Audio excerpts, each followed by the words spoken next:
Welcome viewer, I am Murugan S. This video tutorial describes, fix Windows 11 mouse not working. Click Start button, type Device Manager in Windows search bar, open Device Manager.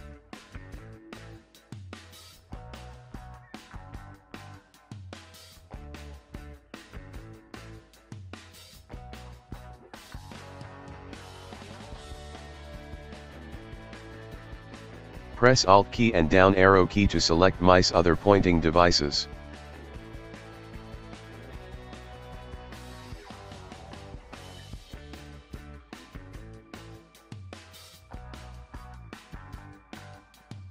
Press menu key and select down arrow key to select uninstall device.